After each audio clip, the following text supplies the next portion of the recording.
We all wonder what lies beyond death's door. Is there another world, another place? Is there life after this one? Is there a heaven? And how can we know? And if there is a heaven, what will it be like? What will we be like? We all have many questions about life after the grave because death is a destiny we must all face. On this day of discovery, Randy Alcorn, author of Heaven, Joni Eareckson Tada, author of Heaven, Your Real Home, and Dr. Erwin Lutzer, author of 1 Minute After You Die, describe what the Bible reveals about the other side of death's door. Heaven, on this day of discovery. For all of her adult life, Joni Eareckson Tada has lived as a quadriplegic. For Joni, life after death and a place called heaven is a real hope that brings meaning to her life here on earth. Through her organization, Joni and Friends, she has brought that same hope for here and the hereafter to countless others who have been impacted by disability.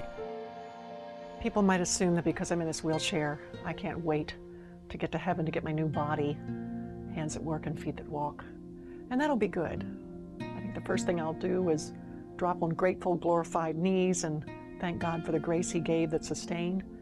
But when I get to heaven, and I'm not kidding, the thing that I'm most looking forward to is a new heart. Not necessarily a body, but a heart that is free of those peevish, self-centered thoughts, me first, the spitefulness, resentfulness. I'll be free of the mean-spiritedness, the small-mindedness, the anger, the frustration, the disappointment. I cannot wait to have a heart that wakes up in the morning and is happy all the day through. Though outwardly we are wasting away, yet inwardly we are being renewed day by day. For our light and momentary troubles are achieving for us an eternal glory that far outweighs them all. So we fix our eyes not on what is seen, but on what is unseen. For what is seen is temporary, but what is unseen is eternal. It is human nature to want to look beyond the veil of death. Dr. Erwin Lutzer is pastor of historic Moody Church in Chicago. He is also the author of a book titled 1 Minute After You Die, which was written to encourage people to study for themselves what the Bible has to say about death and eternity. Just think for a moment of how long eternity is. To help us, let's imagine that there is a bird that comes from another planet every million years and takes one small grain of sand and carries it away. 1 whole million years pass, and the bird comes and takes a second grain of sand. Think of how long it would take for that bird to take a handful of sand away. Unbelievably long. But let's continue the analogy. Let us suppose that the bird were to remove a whole mountain, and then the whole mountain ranges of the world, and then the entire world. Now here's what we need to understand.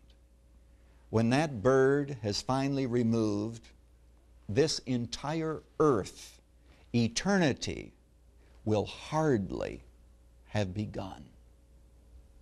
Mind-boggling. With the Lord, a day is like 1,000 years, and 1,000 years are like a day. Some people think heaven is going to be one long, endless church service where we begin with hymn number 1 in the hymnal, sing all the way through, and then when we are finished, we begin and we do it all over again. But the Bible teaches that heaven is going to be a place of activity. As a matter of fact, I think that in heaven we might continue to learn and continue to do research. In America, there was a great theologian by the name of Jonathan Edwards who says that in heaven we are going to continue to study God because the ideas of God go on for all of eternity. So we have that. We also have the fact that in heaven we are going to be communicating with one another. You know, I'd like to spend a couple of hours with Abraham and Jacob and David and some of the people that are mentioned in the Old Testament. And you know what? I can spend as much time as I like, because remember, we have all of eternity. Every one of us could spend a whole year with these men and women and still not run out of time. And then I believe that God is going to give us assignments of responsibility. The Bible talks about the saints ruling with Christ. We do not know whether that means ruling over galaxies, though that's a possibility. We don't know what it will all involve, but one thing is sure: heaven is going to be an exciting place where throughout all of eternity we will sing God's praises and we will never, ever be bored. Most people think that when they get to heaven, they will have arrived. They will have finally reached the pinnacle of that mountain they had such a hard time climbing down there on earth. And probably if that were true, even the best mountain climbers would get bored with that pinnacle. They'd grow tired of that scene, that sight. But I think the thrill of heaven is that we are always arriving. We are there, we have come, but we are always active, always doing, always being, always becoming. We will not grow weaker, we will grow stronger, not older, but younger. And I think it was C.S. Lewis who said that the best things that we can imagine on earth, please don't assume that when you get to heaven, you're on the last chapter. No. Earth was only the title page. And the journey that God intended us to live all along is the rest of the book. And that is not going to be boring.